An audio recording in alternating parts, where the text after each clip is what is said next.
Ce qui est incroyable, c'est de voir à quel point certains sont prêts à tout pour manipuler l'opinion et ils le font avec de l'argent public sans rougir. On va parler de ce fameux scandale Hello Kitty X. Tu sais, ce projet soi-disant d'initiative citoyenne pour pousser les gens à quitter X à cause de l'affreux Elon Musk et rejoindre des soi-disant plateformes démocratiques comme Blue Sky ou Mastodon. On vous explique. Après avoir conquis les États-Unis, Elon Musk s'intéresse au reste du monde. Et X, c'est son cheval de Troie pour déstabiliser les démocraties. X n'a de pouvoir que parce que nous y sommes. Sans nous, il n'est rien. Aux États-Unis, X a aussi contribué à faire élire Donald Trump. Sans l'emprise de X, la démocratie américaine n'en serait pas là aujourd'hui. Take over, Elijah!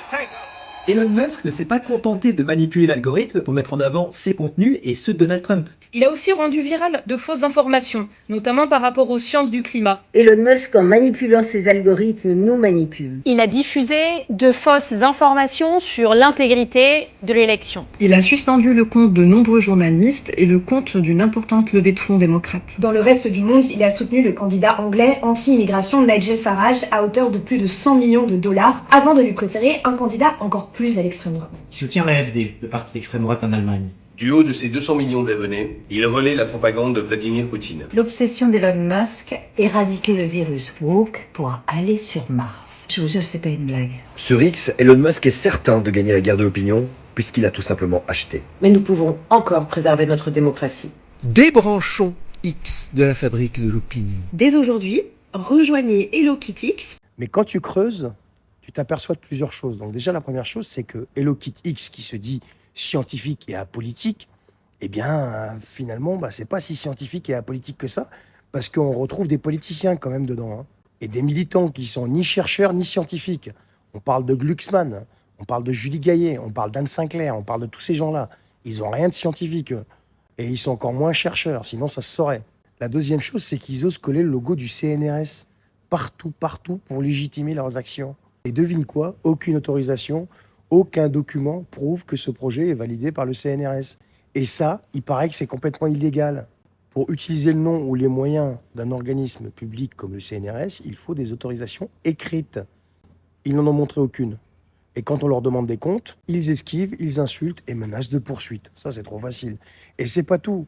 Ces plateformes qu'ils promeuvent là, comme des alternatives démocratiques, Blue Sky par exemple, eh bien, appartient à une société privée. Mastodon, déjà éclaboussé par des scandales. Alors, en quoi migrer des communautés entières sur ces plateformes est une recherche scientifique et une protection de la démocratie?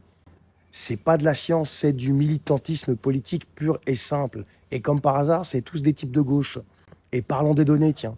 Hello Kitty X, il capte des identifiants, des mots de passe des utilisateurs de X. On peut savoir où vont ces données? Eh bien, ils vous répondent pas, c'est le mystère complet. Pas de structure légale et pas de conformité RGPD. Je sais pas. On en parle quand, tout ça, là? On parle d'un projet quand même qui est amateur, qui est opaque, qui pourrait exposer des milliers de personnes à des risques, de vol de données personnelles. Et enfin, ils jouent sur les peurs, ces gens-là. Ils viennent vous expliquer qu'Elon Musk est une menace pour la démocratie, tout en prétendant être une alternative. Mais quand même, c'est pas une mission publique, là. C'est pas leur rôle. Et encore moins celui du CNRS, censé faire de la recherche au service des citoyens. Et au final, on a quoi? Un collectif politisé de gauche, des abus de moyens publics, une absence totale de transparence et des risques énormes pour les utilisateurs. Et où est-ce qu'on en est aujourd'hui? C'est que l'État laisse passer ça et laisse faire ça. Et c'est exactement ça, les vraies dérives pour la démocratie, les gauchos là.